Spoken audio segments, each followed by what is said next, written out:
기도가 무엇인가 하면 우리는 흔히 자주 그렇게 말합니다. 호흡과도 똑같은 것이다. 예, 그렇습니다.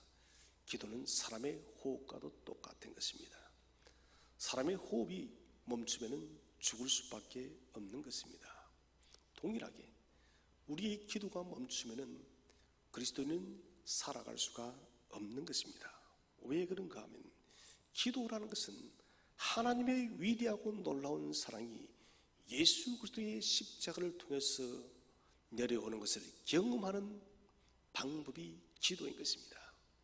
사실 성도에게 하나님의 그 위대한 사랑을 개인적으로 우리가 경험하는 가장 분명한 길은 기도밖에 없는 것입니다. 우리 내면의 삶의 변화를 일으키고 우리 영적인 부흥을 만드는 그 비밀도 바로 기도 속에 있습니다. 그렇기 때문에 기도는 하늘문을 여는 열쇠와도 똑같은 것입니다. 기도는 두리박과도 똑같습니다. 두리박을 내려서 우리가 물을 올립니다. 이 물을 올리는 이것이 바로 기도예요. 우리의 기도가 하늘로 올라가는 동안 하나님의 은혜는 우리에게 내려오는 것입니다. 그렇기 때문에 하나님의 은혜를 경험하기를 소망한다면 우리는 반드시 기도해야 됩니다. 오늘 우리는 너무나도 잘 아는 야곱을 만납니다. 기가 얇고 장깨에 아주 능하고 유혹에 쉽게 넘어지는 참 어찌 보면 철없는 사람이 야곱이고, 또 그리고 믿음의 3대 족장 아브라함, 이삭, 야곱 비교해 보건대 가장 허물을 많이 가진 사람이 야곱입니다. 그럼에도 불구하고도 야곱의 생애가 우리에게 많은 감동을 주는 그 핵심적인 이유는 뭐냐면은, 그는 자신이 넘어졌든 일어섰든 엎어졌든 쓰러져 있든 절망해 있든 하나님을 마음 중심에 모셨기 때문에 그는 우리에게 감동을 주는 사람입니다. 아버지를 속이고 형님을 속이고 장자권을 도둑질한 야곱이에요. 그는 아버지 집을 나서서 정처없이 나갔다가 베델에서 누워 잠자다가 하나님을 만나지 않습니까? 삼촌 라반 집에서 자신이 아버지를 속이고 형을 속였던 것처럼 똑같이 삼촌 라반을 통해서 그런 보복을 당했습니다. 아내와 자녀들과 종들과 짐승들을 이끌고 다시 아버지 집으로 돌아가는데 문제가 발생했다는 것입니다. 형을 만나면은 에스가 자신을 죽일 것 같은 두려움이 찾아왔다는 것입니다. 이것은 야곱의 생애에서 가장 두렵고 어려운 순간이었습니다.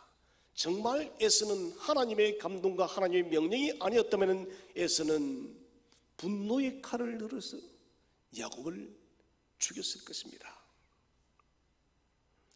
야곱은 이 절대절명의 위기 상황 속에서 그가 붙든 것은 바로 기도라는 도구입니다. 오늘 우리가 9절을 보면 이런 말씀이 있습니다. 하나님 여호와여, 주께서 전에 내게 명하시기를. 이 말씀은 주께서 내게 말씀하시기를, 이 말과 똑같다는 것입니다. 야곱이 밤새도록 하나님의 사자와 씨름할 때 그가 환도뼈가 부러지는 아픔 속에서도 기도의 끈을 놓치지 않았던 것은 바로 이 말씀이에요. 주님 당신이 말씀하시지 않았습니까? 사랑하신 여러분, 어려운 기도일수록 하나님의 약속의 말씀을 붙들고 기도하시길 바랍니다. 모든 사람들은 불가능의 일이라 할지라도 말씀을 붙들고 기도할 때 하나님은 지킬 수밖에 없습니다. 왜 그런가? 하나님 당신 자신이 언약의 이 말씀에 대해서 자유로울 수 없기 때문에 그렇다는 것입니다. 그래서 오늘 우리는 이 메시지를 들으면서 주께서 말씀하시기를, 주께서 명령하시기를, 이 말씀을 반드시 기억하시기를 바랍니다. 기도할 때마다 주님 내게 이렇게 말씀하지 않았습니까? 당신의 생명의 66권의 성경 말씀을 통하여 내게 이렇게 말씀하지 않았습니까? 이 말씀을 내게 주지 않았습니까? 내가 이 말씀을 붙들고 주께 기도하니 여호와여 나의 기도를 들어 주시옵소서. 이 기도를 해야 되는 것이에요. 자, 그러면은 우리가 첫 번째 주제로 생각할 것은 약속의 말씀을 주께서 말씀하시기를, 주께서 명령하시기를, 곧 약속의 말씀입니다. 이 약속의 말씀을 왜 우리 가슴에 새겨야 될까요? 그 첫 번째 이유는 약속의 말씀은 하나님의 은혜가 내려오는 원동력입니다. 하나님의 은혜가 어떻게 내려오는가? 하나님 은혜는 여러분 갑자기 아무런 계획 없이 내려오는 것이 아니에요. 당신께서 우리에게 하신 약속의 말씀대로 은혜의 소낙비가 내릴 줄로 믿으시기를 바랍니다. 반드시 말씀이 있고 계시의 말씀이 약속이 있고 은혜의 소낙비가 내리는 것이에요. 그래서 야곱은 주께서 말씀하시기를, 주께서 명령하시기를 내가 네게 은혜를 베풀리라 하셨나이다. 주님 당신께서 내게 은혜 베풀기로 약속하지 않았습니까? 사랑하신 성도 여러분, 붙들어야 할 말씀을 가지고 묵상하며 기도하는 사람은 아주 복된 사람입니다. 제가 누차 말씀드리지만 가장 현명하게 기도하는 사람은 말씀의 책을, 곧 성경 말씀을 펼쳐놓고 기도하는 사람이 가장 복된 사람이에요. 여러분, 저는 이 66권의 위대하고 놀라운 언약의 말씀들이 저와 여러분의 개인적인 소유가 되시기를 축원을 드립니다. 한 말씀도 놓치지 말고 하나님 이 위대한 놀라운 생명의 말씀이, 위대한 복된 말씀이 나의 것이 되게 하시니 감사합니다. 그렇다면 우리는 매일마다 그 약속의 말씀을 끄집어내고 내 인생의 환난과 위기와 어려움과 수고의 때가 찾아왔을 때 하나님 이 말씀대로 이루어 달라고 주님 당신께서 66권의 성경을 통하여 내게 이 말씀을 주시지 않았습니까? 죄송하지만 여러분, 하나님께 따지십시오. 어떻게? 말씀을 가지고. 야곱은 자신의 이 큰 위기 앞에서 하나님께서 도우실 수밖에 없는 이야기를 하고 있습니다.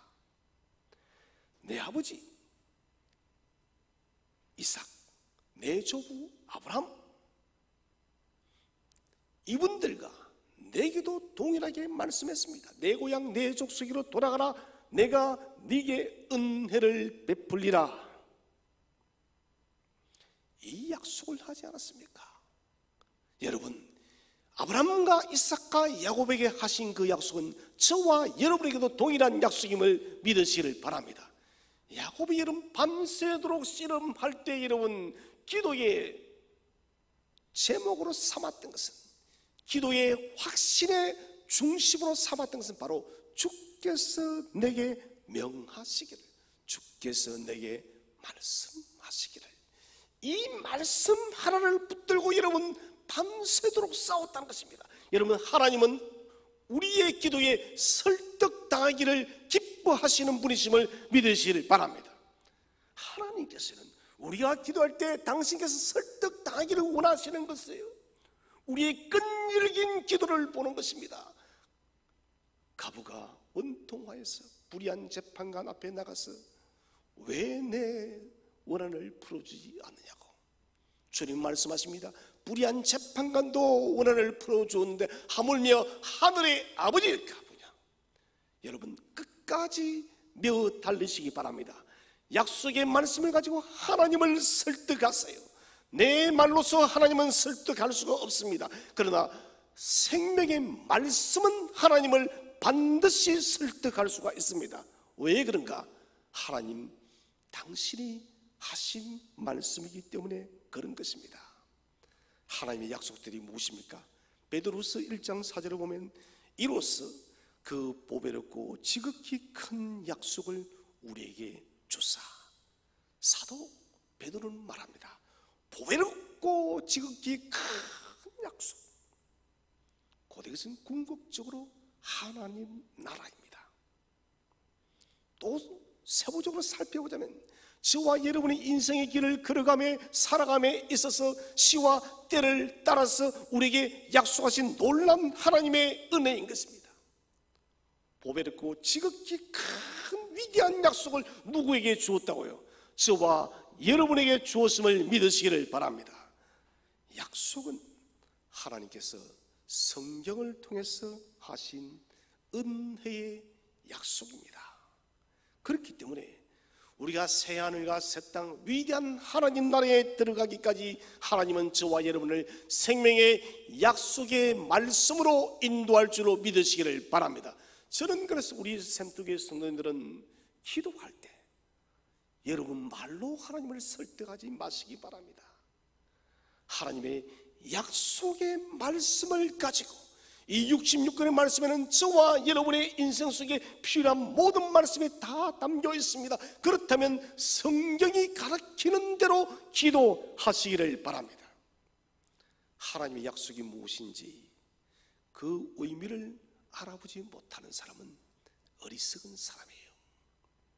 더 어리석은 사람은 하나님의 약속의 말씀을 깨닫고도 적용하지 못하는 사람이에요. 하나님은 지금도 우리에게 말씀하십니다. 내가 네게 준 약속의 말씀을 가지고 나를 한번 시험해 보아라. 내가 그 기도를 듣나 듣지 않나 시험해 보라는 것입니다. 여러분, 기도는 연구하는 것이 아닙니다. 기도는 부딪히는 것입니다. 여러분, 기도를 연구하는 성도가 아니라 기도를 여러분 적용시키고 실천하시기를 바랍니다. 하나님과 씨름하세요. 씨름할 때는 반드시 결과물이 있다는 것입니다. 부모님이 엄청난 유산을 물려주었습니다. 유산이 무엇입니까? 그 유산은 물려준 것이요, 내게 언제든지 내가 사용할 수 있다는 것입니다. 엄청난 유산이 있음에도 불구하고 이 어떤 사람은 그 유산의 의미를 알지 못했어. 그 유산을 자기 것으로 만들지 못해서 그만 굶주림에 줄여서 죽어버린 사람이 있다 칩시다. 여러분, 세상 어리석은 사람, 이런 사람 없습니다. 그런데 우리가 이런 어리석음을 범하는 경우들이 많이 있습니다. 약속이란 것이 뭐냐? 마치 여러분 위대한 하나님의 유산과도 같은 것이에요. 너희가 무엇이든지 구하라. 그리하면 내가 그것을 이루리라. 너희가 내 안에 거하면 내가 너희 안에 거할 것이고, 주님 안에 거하여서 무엇이든지 구하면 하나님께서 하늘 문을 반드시 열어줄 줄로 믿으시기를 바랍니다. 약속의 위대한 은혜를 알고서도 자신의 것으로 만들지 못하면 이 사람은 어리석은 사람이에요. 약속은 은혜가 내려올 수밖에 없는 힘입니다. 마치 은행에 우리가 저금통장을 들고 왔어.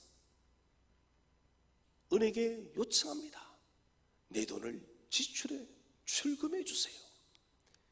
여러분, 그 은행이 파산되지 않았다면, 정상적인 은행이라면 우리의 통장을 보여줄 때 그 은행은 우리의 돈을 지급하지 않을 수가 없습니다. 통장은 무엇입니까? 보증서예요. 66권의 성경이 뭐냐? 기도의 보증서와도 같은 것입니다. 언제든지 여러분 주께 하늘 문을 두드릴 때 약속의 말씀은 반드시 은혜의 줄기를 타고 저와 여러분에게 내려올 줄로 믿으시를 바랍니다. 두 번째는 문제 해결을 위해 하나님이 개입하는 특별한 시간이기 때문에 그렇습니다.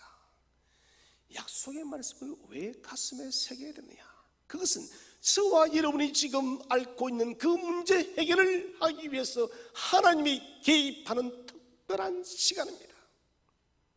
야곱은 자신에게 하나님께서 주께서 말씀하시기를, 주께서 명령하시기를 언제 자신에게 말씀하였는지를 분명히 기억하고 있습니다.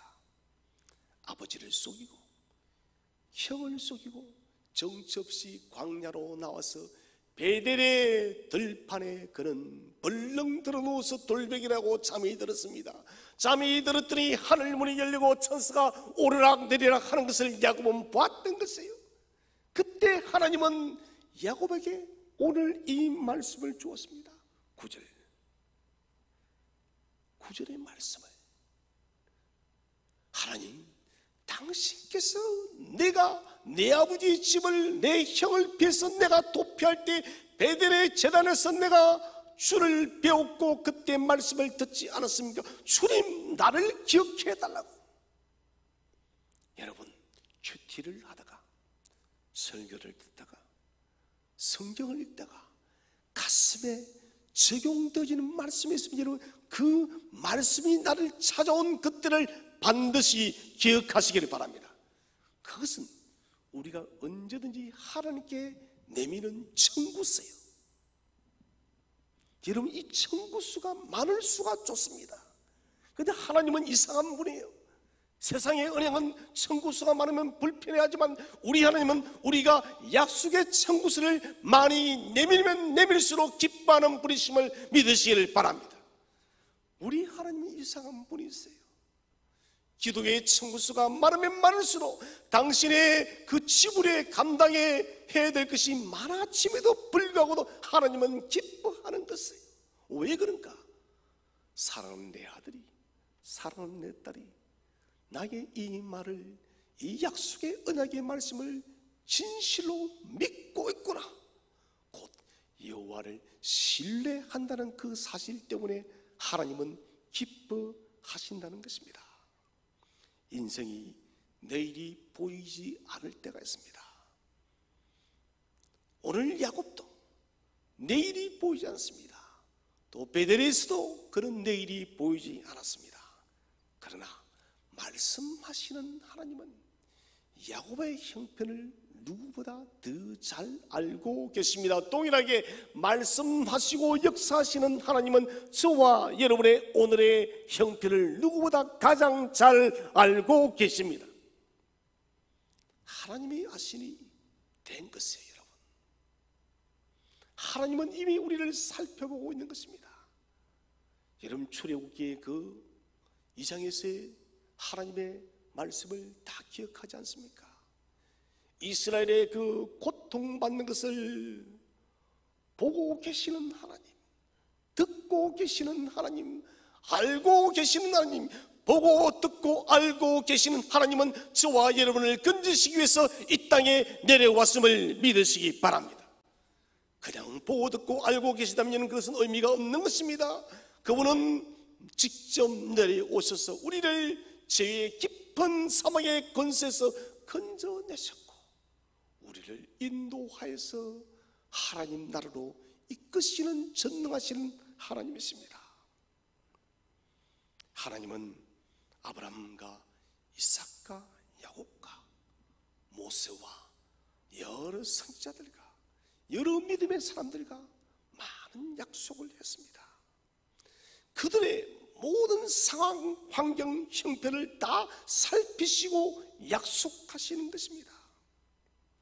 동일하게 언약에 후손되어진 저와 여러분의 모든 형편도 알고 계시고 하나님은 지금도 우리와 약속하고 있음을 확신하시기를 바랍니다. 무엇보다도 말씀이 내 가슴을 두드리는 그때를 잊지 마시기를 바랍니다. 여러분, 그때는 메모를 하십시오. 기록을 하십시오. 노트에 쓰든지 스마트폰에 쓰든지 오늘 하나님께서 내가 큐티 중에 설교를 듣는 중에 성경을 읽는 중에 이 말씀을 주어서 나는 이 말씀을 언젠가 하나님께 청구서로 내어밀 거야. 무기가 많아야 돼요. 기도의 무기가. 하나님은 그 기도의 무기를 들을 때에 도전하는 것을 보는 것이 아니라 기뻐하십니다. 너 기도의 무기, 기도의 청구서, 기도의 약속 얼마나 많이 가지고 있니? 이것 우리에게 묻고 있다는 것입니다. 하나님의 개입하는 시간을 우리가 카이로스라는 헬라어를 씁니다. 카이로스는 특별한 시간입니다. 하나님의 시간이 찬 시간을 카이로스라는 거예요. 곧 이것은 저와 여러분의 인생이 꼬이고 꼬였어. 정말 그 힘든 수고의 세월을 보내고 있는데 하나님이 해결하는 특별한 개입의 시간이 카이로스인 거예요. 우리가 기도할 때 하나님께서 특별하게 개입하는 역사가 있을 줄로 믿으시기를 바랍니다. 사도행전을 보시면은 사도 바울을 죽이기로 작정하고 먹지도 마시지도 않기로 결심한 자들이 40명이었습니다. 그래서 어찌하든 사도 바울을 바깥으로 불러내어서 그들은 바울을 암살하려고 했습니다. 그런데 하나님께서는 바울을 홀로 두지 않습니다. 왜 그렇습니까? 하나님은 이미 약속을 했습니다. 바울아, 네가 로마도 보아야 하리라. 말씀을 주었어요. 곧 이것은 아무리 열악한 상황이 찾아온다 할지라도 바울은 로마로 간다는 것이에요. 사도행전 23장 23절에서 하나님 무엇을 준비합니까? 보병 200명과 기병 70명과 창병 200명. 대단합니다. 바울 한 사람을 안전하게 벨릭스에게 이동하기 위해서 하나님은 군인들과 말을 보내어서 하나님은 바울을 건졌음을 믿으시기를 바랍니다. 요셉이 웅덩이에 빠져서 죽을 시간을 기다리고 있을 때 하나님은 에돔 사람을 보내어서 요셉을 애굽 땅에 먼저 보낸 것이에요. 내가 죽었다는 그 순간 하나님은 구원의 위대한 손을 우리에게 펼쳐 주어서 우리의 인생에 개입하시는 하나님이십니다. 그래서 여러분, 위기에 처하면 처할수록 하나님의 개입의 시간을 위해서 기도하시기를 바랍니다. 세 번째로, 하나님의 말씀은 개개인을 향한 언약의 말씀이기 때문에 왜 언약의 말씀을 가슴에 새겨야 되는가? 이것은 각자 저와 여러분 개개인을 향한 1대1의 말씀이기 때문에 야곱은 그 약속을 누구에게 하였는지를 잘 알고 있었습니다. 우리 다시 한번 오늘 보면 9절 말씀, 32장 9절 말씀을 다시 한번 더 읽어보도록 하겠습니다. 시작. 야곱이 또 이르되 내 조부 아브라함의 하나님, 내 아버지 이삭의 하나님 여호와여, 주께서 전에 내게 명하시기를 내 고향 내 족속에게로 돌아가라. 내가 내게 은혜를 베풀리라 하셨나이다. 아멘. 베들레헴에 나타난 하나님 말씀했습니다. 내 고향 내 족속에게로 반드시 돌아가리라. 내가 네게 반드시 은혜를 베푸리라. 여러분, 하나님은 변덕스러운 분이 아니에요. 야곱에게 네 고향 내 족속으로 돌아가리라 할 때는 반드시 돌아가는 것이에요. 야곱에게 은혜를 베풀리라 약속하였으면 은혜를 베푸는 것입니다. 동일하게 저와 여러분에게 은혜를 베풀기로 작정하신 하나님은 반드시 은혜를 베풀 줄로 믿으시기를 바랍니다. 이 약속은 불변하는 것입니다. 베델에서 하신 약속, 이 약속은 야곱에게 한 약속인 동시에 저와 여러분에게도 동일하게 한 불변의 약속입니다. 하나님은 이 약속을 반드시 지킵니다. S의 위협 앞에 서 있습니다. 이 위협을 탈출하는 그 방법이 무엇입니까? 말씀이에요. 처음에는 인간적인 계획들을 많이 세웠습니다. 여러분, 인간의 모든 계획은 아무리 뛰어나다 할지라도 헛사하다는 거예요. 내가 이런저런 계획을 세워도 하나님이 막으시면 안 되는 것입니다. 여러분, 우리의 연약한 지혜를, 연약한 지식을 의지하지 말고 하나님의 약속의 말씀을 신뢰하시기를 바랍니다. 하나님은 성경을 통해서 끊임없이 우리에게 약속을 상기시킵니다. 그러므로 여러분, 성경 말씀을 읽지 않으면 우리는 우리에게 들어오는 위대한 하나님의 약속을 버리는 어리석은 사람이 있다는 것입니다. 여러분, 매일마다 주의 말씀을 묵상하고 말씀을 읽음을 통하여 하나님의 충만한 약속을 저와 여러분의 것으로 만드시기를 바랍니다. 누구의 하나님이 아니라 저와 여러분 개개인의 하나님이 되시기를 바랍니다. 나도 저런 간증해 보고 싶어. 나도 저런 기도의 응답을 받고 싶어. 그렇다면 여러분, 말씀을 받아들이세요. 말씀을 내 것으로 만들면 된다는 것입니다. 그래서 성경이라는 것은 무엇이냐? 나를 위해 기록되어진 하나님의 위대한 약속이에요. 그렇기 때문에 지혜로운 사람은 성경 말씀을 언제나 내 것으로 만드는 사람이에요. 하나님이 오늘도 내게 이렇게 말씀하셨어. 이 말씀은 곧 나의 말씀이야.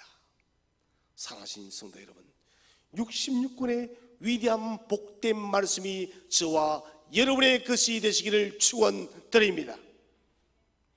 둘째 주제는 약속의 말씀을 하나님께서 반드시 지키시는 이유가 뭘까요?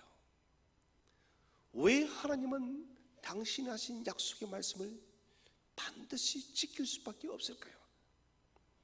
오늘 창세기 32장 12절 우리 한번 다 함께 읽어보겠습니다. 32장 12절 시작.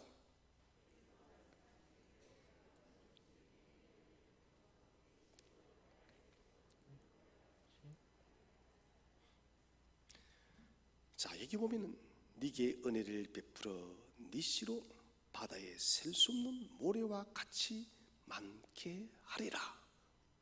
이 약속을 누가 했다고요?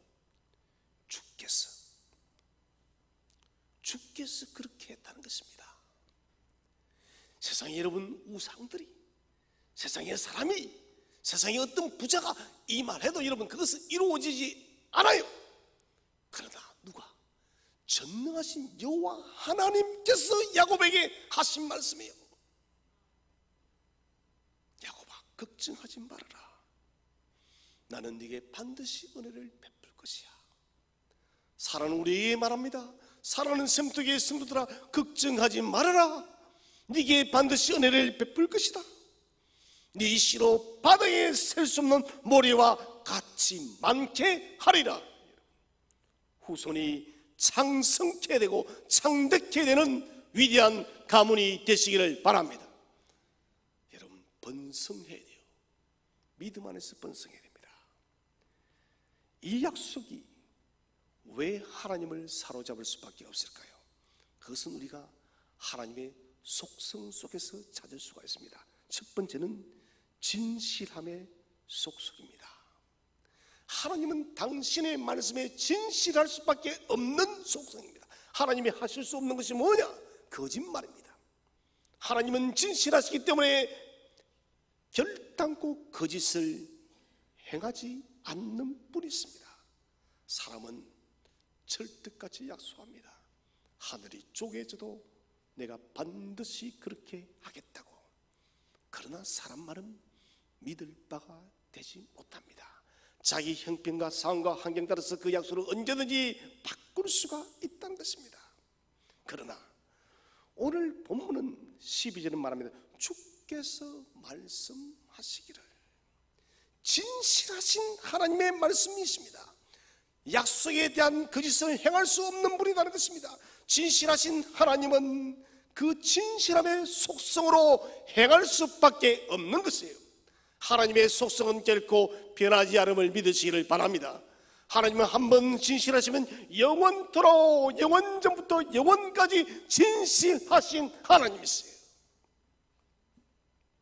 그러므로 우리에게 주신 이 약속은 그대로 이루어질 수밖에 없는 것입니다. 하나님께서 야곱을 복을 주시고 은혜 베풀시기로 약속하였으면 반드시 은혜를 베풀 수밖에 없는 것이에요. 저와 여러분에게 은혜 베푸시기로 약속하신 하나님은 반드시 은혜를 베푸실 수밖에 없는 진실한 하나님이십니다. 그럴 수밖에 없어요. 하나님은 말씀하신 그대로 행하시는 진실하신 하나님이세요. 진실한 말은 에메트라는 말을 씁니다. 이것은 든든한 기반, 무너지지 않는 기반입니다. 사람이 만든 기반은 여러분 쉽게 무너질 수가 있습니다. 아무리 튼튼히 쌓아도 바벨탑은 무너졌습니다. 그러나 여호와의 약속의 말씀은 결단코 무너지지 않음을 믿으시기를 바랍니다. 그래서 하나님의 이 진실성의 속성은 우리의 신앙의 기반이 되는 것입니다. 신앙의 토대. 약속을 신뢰하는 자들에게 하나님은 진실하셔서 영혼의 다시 되셔서 우리를 인도한다는 것입니다. 이 광야와 같은 험한 세상 속에서 영혼의 다시 되셔서 우리를 걸음마다 인도하는 것이에요. 그러므로 여러분, 하나님의 진실의 속성을 반드시 붙드시기를 바랍니다. 진실하신 하나님이여, 당신께서 하신 이 말씀을 내게 이루어 주십시오. 이것이 기도의 지혜입니다. 두 번째는 하나님의 불변의 속성입니다. 하나님은 변함이 없는 분이십니다. 말라기 3장 6절을 다 함께 한번 읽어보겠습니다. 말라기 3장 6절 시작. 나 여호와는 변하지 아니하나니 그러므로 야곱의 자손들아 너희가 소멸되지 아니하느니라. 아멘. 나 여호와는 변한다, 변하지 않는다. 변하지 않습니다. 여러분, 세상은 얼마나 많이 변하나요? 오늘의 친구도 내일의 적이 되어지고, 내일의 적이 내일의 원수가, 오늘의 원수가 오늘의 적이 내일의 친구가 되기도 하는 것이 이 세상입니다. 그러나 하나님은 당신께서 말라기 3장 6절에서 말씀하셨습니다. 나 여호와는 변하지 않는다. 여러분, 그래서 뭔가 흔들린다면 오늘 말라기 3장 6절의 말씀을 붙드시기를 바랍니다. 하나님 당신이 말씀하지 않았습니까? 말라기 3장 6절에 쓰여져 있습니다. 하나님 변하지 않는 영원한 분임을 이렇게 기록하지 않았습니까? 하나님 변하지 않는 하나님께서 야곱의 자손들아, 곧 저와 여러분들입니다. 너희가 소멸되지 아니하리라. 하나님, 우리가 망하지 않는다고 약속하지 않았습니까? 변하지 않는 하나님이여, 우리의 인생의 이 기쁨의 밤에서 우리를 건져 주시옵소서. 그렇게 기도하는 것이에요. 모든 약속은 예수 그리스도 안에서 예가 되고 아멘이 되는 거예요. 모든 약속은 그래요. 하나님이 변하지 아니하시고 그리고 소멸되지 않는다라고 약속하셨기 때문에 저와 여러분의 인생의 걸음도 동일하게 반드시 우리는 구원을 받을 수밖에 없는 것입니다. 위대한 빛들의 아버지는 변함이 없고 해진하는 그림자도 없다라고 사도 야고보는 야고보서 1장 7절에서 말합니다. 하나님은 빛들의 하나님, 그리고 해진하는 그림자도 없으십니다. 불변함은, 하나님의 불변성은 강구의 기도의 확신이 되는 거예요. 왜요? 천지가 깨벽떠지고 아무리 세월이 흘러간다 할지라도 하나님은 당신의 그 말씀에 대해서 불변합니다. 책임을 지는 거예요. 여러분, 누가 우리를 그렇게 책임지겠습니까? 남편이요? 아내요? 여러분, 결혼하고서도 얼마 있지 않아서 돌아서는 게 현대의 부부들입니다. 아무리 깊은 사랑을 나누었다 하더라도 마음이 수가 틀리면 돌아서는 게 사람들이. 그러나 하나님은 저와 여러분을 돌아서지 않는 불변의 하나님, 약속하신 것이 반드시 이루어집니다. 민수기 23장 19절에 하나님은 인생이 아니시기 때문에 시건하지 않는 분이심을 믿으시기 바랍니다. 세 번째는 전능함의 능력입니다. 전능함의 능력. 약속을 지키고 싶어도 지키지 못할 경우들이 많습니다. 서울에 있는 수지에게 카톡을 보내면서 그런 말을 썼습니다. 수지야, 아빠가 마음껏 지원해 주지 못해서 미안하더라고. 저에게도 한계가 있는 거예요. 목사가 무슨 부자가 아니잖아요. 아이가 음악을 한다는데 마음껏 지원해 주지 못하니까 참 미안하더라고요. 여러분, 이게 사람이에요.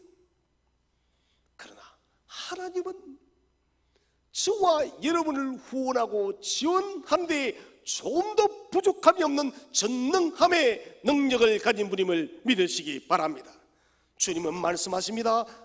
이사야 40장 28절에서 하나님은 피곤도 곤비하지도 아니하시는 분이시다. 이사야 59장 1절에서 말합니다. 여호와의 팔이 짧아서 우리를 구원치 못하는 분이 아니시다. 하나님은 피곤하지도 않습니다. 곤비하여서 우리를 도와주지 못하는 일이 없다는 것입니다. 여호와의 팔이 짧아서 우리가 위기와 어려움 앞에 빠졌을 때 우리를 건질 수 있는 능력이 사라지는 그런 분이 아니다는 것입니다. 하나님의 능력이 약해져서 우리를 돕지 못하는 것은 없습니다. 인간의 팔은 노쇠하고 연약해져도 하나님의 팔은 영원 불멸함을 믿으시기를 바랍니다. 마태복음 19장 26절을 다 함께 읽어보겠습니다. 시작. 예수께서 그들을 보시며 이르시되 사람으로는 할 수 없으나 하나님으로서는 다 하실 수 있느니라. 아멘. 예수께서 우리들을 보시며 말씀하십니다. 사랑하는 샘터교회 성도들아, 사람으로는 할 수 없으나 하나님으로서는 다 하실 수 있느니라. 전능성이에요. 여러분, 하나님의 전능함을 무시하지 마시기를 바랍니다. 하나님의 전능함을 잊지 마시기를 바랍니다. 하나님의 전능함을 우리의 좁은 머릿속에 가두지 마시기를 바랍니다. 하나님의 여러분 전능함은 무한합니다. 어떤 문제도 하나님이 결단하시면, 약속의 말씀이 있으면 그 문제가 해결될 줄로 믿으시기를 바랍니다. 세 번째 주제는 약속의 말씀이 간구의 제목이 되어야 하는 이유가 무엇일까요? 야곱은 오늘 32장 9절 주께서 명하시기를, 또 오늘 12절 주께서 말씀하시기를, 이것을 가지고 기도를 합니다. 주님, 당신이 명령하지 않았습니까? 주님, 당신이 내게 말씀하지 않았습니까? 굉장히 좀 금방진 말인지 모르겠지만 하나님을 포로로 잡는 방법이 이거예요. 여러분, 하나님을 포로로 잡을 수 있겠습니까? 굉장히 금방진 말인데, 근데 하나님은 우리가 주께서 말씀하시기를 하면 마치 포로처럼 되어서요. 왜 그런가? 당신 스스로가 신실하셔서 이 말씀에서 그분은 자유할 수가 없는 거예요. 우리 언약의 후손들에게 이 말씀을 약속하셨기 때문에 하나님은 언제나 주님 말씀하셨습니다.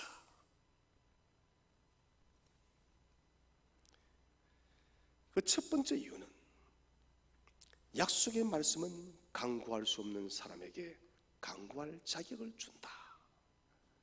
왜 말씀을 가지고 우리가 강구의 제목으로 만들어야 되는가?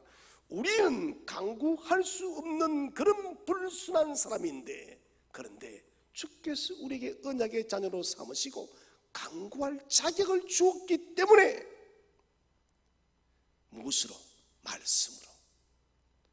창세기 32장 오늘 10절 말씀 한번 다 함께 읽어보겠습니다. 10절 말씀 시작. 나는 주께서 주의 종에게 베푸신 모든 은총과 모든 진실하심을 조금도 감당할 수 없사오나 내가 내 지팡이만 가지고 이 요단을 건넜더니 지금은 두 때나 이루었나이다. 아멘. 나는 주께서 베푸신 모든 은총과 모든 진실함을 조금도 감당할 수 없습니다. 모든 것이 하나님의 은혜와 사랑으로 이렇게 두 때나 이뤘습니다. 내가 지팡이만 가지고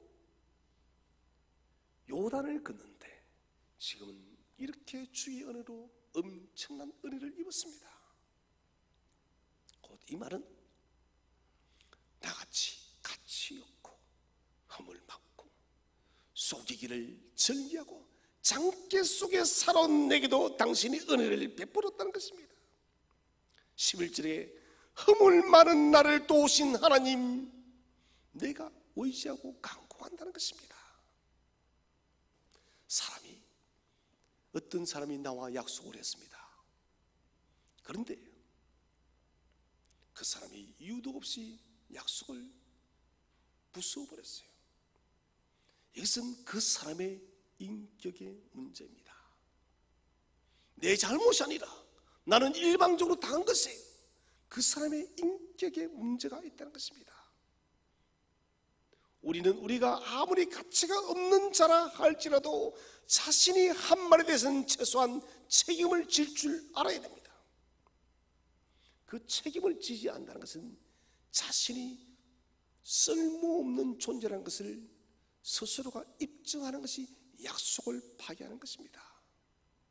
야곱은 자신이 하나님의 은혜를 입을 수 없는 무가치한 사람임을 고백합니다. 그러면서 말합니다. 하나님, 내가 당신의 약속을 전혀 입을 수 없는 무가치한 사람인데 이렇게 은혜를 베풀지 않았습니까? 지난 과거에 내게 은혜를 베푸신 하나님은 오늘 이 시간도 애쓰의 예업 앞에서 나를 건지고 앞으로도 나를 도울 줄로 믿습니다. 이게 지금 야곱의 말이에요. 우리 한번 성경을 읽어보겠습니다. 디모데후서 2장 13절 시작. 우리는 미쁨이 없을지라도 주는 항상 미쁘시니 자기를 부인하실 수 없으시리라. 아멘. 우리는 사실 미쁨이 믿을만 하지 못합니다. 신실하지 못합니다. 그러나 하나님은 항상 변덕스럽게 신실한 것이 아니라 언제나 항상 신실한 하나님이, 항상 우리가 믿을 수 있는 분이 바로 하나님의 속성입니다.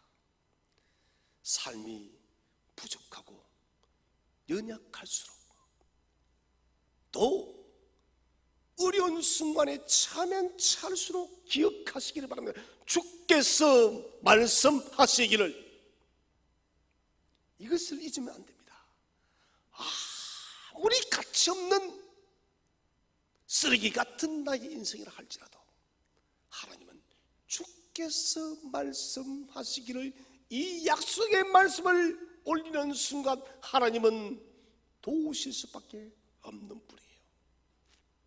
대단한 일입니다. 저는 그 대표적인 케이스가 십자가상의 우편 강도라 생각합니다. 여러분, 이 강도가 대체 무슨 선한 일을 했겠습니까? 그 당시 십자가형은 최악의 죄수들이 받는 사형 형벌입니다. 얼마나 큰 죄를 지었으면 그 사람은 십자가에 죽을 수밖에 없었을까요? 그러나 그 악한 사람도 주여 당신의 나라에 들어갈 때에 나를 기억해 달라고 주님이 무엇을 하십니까? 너도 나와 함께 낙원에 있으리라. 이런 무가치한 이 강도도 주 앞에 주를 믿고 주께 당신 자신의 영혼을 의탁할 때 주님은 그 영혼을 건져 주었습니다. 여러분, 그러므로 내 삶의 형편이 어떠하든지 주께 기도하시기를 바랍니다. 그러면 이루는 거예요. 두 번째는 삶의 위기 앞에 약속에 대한 강구는 문제를 해결하는 방법입니다. 위기 앞에서 약속을 가지고 하는 강구는 문제를 해결하는 마스터키예요. 오늘 본문 11절 12절에서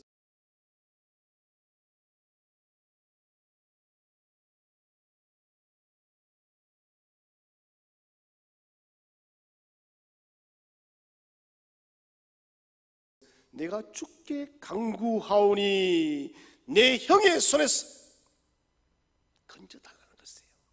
두려움이 앞서지만 하나님 말씀대로 하나님의 약속의 방패가 되기로 하지 않았습니까? 하나님 나에게 반드시 선을 베풀고 또 베풀기로 약속하지 않았습니까? 저에게 선을 베풀기라 약속하셨으니 그 선을 지금 베풀어 달라는 것입니다. 주님, 하나님, 나는 지금 위급한 상황 속에 있으니 그때 하신 약속을 지금 이루어 달라는 것이에요. 여러분, 기도의 청구서를 자주 쓰시기를 바랍니다. 그런데 날이 갈수록 교회마다 기도의 청구서가 하나님께 올라가지를 못합니다. 왜? 기도하지 않기 때문에. 사도 야고보도 말합니다. 너희가 얻지 못하는 것은 뭐하지 못하기 때문에 구하지 않기 때문에 그렇다는 거예요. 여러분, 성경 말씀을 아무리 많이 알면 못합니까? 설교를 아무리 많이 들은들 무슨 합니까? 큐티를 아무리 깊이 한들 무슨 합니까? 구하지 않으면 그것은 내 것이 되지 못하는 것입니다. 여러분, 기도의 청구서를 하나님께 매일마다 청구하시기를 바랍니다. 매일마다 청구하세요. 하나님은 그 청구서를 볼 때마다 기뻐하시고 즐거워하시는 거예요. 스바냐 말씀 3장에 기록된 이로 내가 너로 인하여 잠잠히 기뻐하고 기쁨을 억누르지 못하는 하나님, 언제요? 우리가 기도의 청구서를 내밀고 주께 도움을 요청할 때 하나님은 즐거워하시는 분이에요. 오늘 에스가 말합니다. 오늘 야곱이 말합니다. 에스가 지금 분노하여서 저를 죽이려고 합니다. 하나님, 저를 내버려 두실 거예요, 이 말이요. 따지는 거예요. 저에게 선을 베풀리라고 한 그 약속은 대체 하나님 어디에 있습니까? 하나님 혹시 있지는 않으셨죠? 하나님 그 약속 혹시 버리지는 않으셨죠? 이거 지금 말하고 있는 거예요. 하나님 마음을 움직이는 가장 논리적인 질문이에요. 주께서 말씀하시기를. 우리가 직면하고 있는 삶의 문제가 무엇입니까? 하나님 말씀을 상기하며 강구하시기를 바랍니다. 삶의 문제 앞에 반드시 은혜를 베풀고 약속을 성취하는 하나님이심을 믿으시기를 바랍니다. 세 번째로, 궁극적인 미래의 복을 우리에게 주십니다.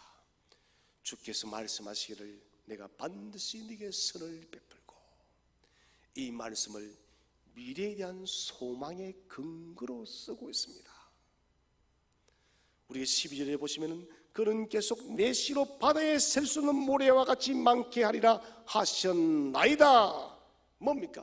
이 말씀 미래에 실현될 것을 야곱은 바라보고 있다는 것입니다. 창세기 15장에서 아브라함은 수많은 무별들을 바라보면서 아이 하나 아들 하나 없지만은, 그런데 하나님께서 말씀하십니다. 아브라함아, 이 무별을 봐라. 내 후손이 이처럼 많으리라.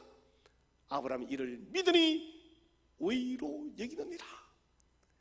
이삭 하나 아들 하나 태어나지 않아도 장래에 그렇게 하나님이 이룰 것을 아브라함은 믿었고 오늘 야곱도 믿었습니다. 그러므로 여러분, 오늘 지금 내게 현실이 복잡하고 어렵다 할지라도 반드시 장래에 그 약속이 이루어질 줄로 확신하시기를 바랍니다.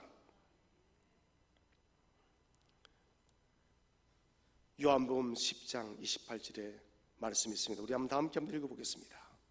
시작. 내가 그들에게 영생을 주노니 영원히 멸망하지 아니할 것이요 또 그들을 내 손에서 빼앗을 자가 없느니라. 저와 여러분 모두가 하나님 나라를 꿈꾸고 있는 소망을 가지고 있습니다. 하나님 나라는 우리가 궁극적으로 미래에 이루어질 나라입니다. 자, 이 소망을 우리도 야곱처럼 미래에 이루어질 것을 바라보고 있는 것이에요. 오늘 주님이 뭐라 하십니까? 내가 영생을 주노니 영원히 멸망치 아니할 것이라.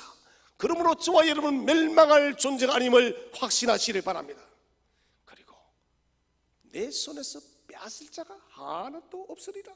아무리 원수 사탄 마귀가 우리를 공격한다 할지라도 저와 여러분을 빼앗아 갈 수 없다는 거예요. 그러므로 여러분, 미래의 소망을 바라보면서, 미래를 바라보면서 주께 기도하시기를 바랍니다. 하나님 천국 가는 그날까지, 하나님 나라를 유업으로 받는 그날까지 내가 미래의 소망을 바라보며 미래의 소망을 붙들고 기도하게 해 주옵소서. 궁극적으로 이 미래에 이루어질 위대한 복을 나는 지금 목격하고 있습니다. 여러분, 미래의 복을 지금 봐야 돼요. 그러므로 우리는 약속의 말씀 따라 새하늘과 새 땅을 바라보아야 됩니다. 새하늘과 새 땅의 주인이 바로 저와 여러분입니다. 삶의 수많은 문제를 뚫고 우리는 이 땅을 살다가 하나님 나라까지 나가야 됩니다. 인생의 많은 문제들, 우리 힘으로 해결할 수 있는 것들이 그렇게 많지 않습니다. 하나님은 기도라는 위대한 열쇠를 주었습니다. 오늘부터 여러분, 기도의 열쇠를 많이 사용하시기를 바랍니다. 기도의 열쇠가 닳아질 때까지 사용하시기를 바랍니다. 기도의 청구서를 많이 가지시기를 바랍니다. 말씀을 자기 것으로 만들고 주께서 말씀하시기를 이점으로 주께 간구하여 하늘문을 열어가는 복된 성도들이 되시기를 주의 이름으로 축원드립니다.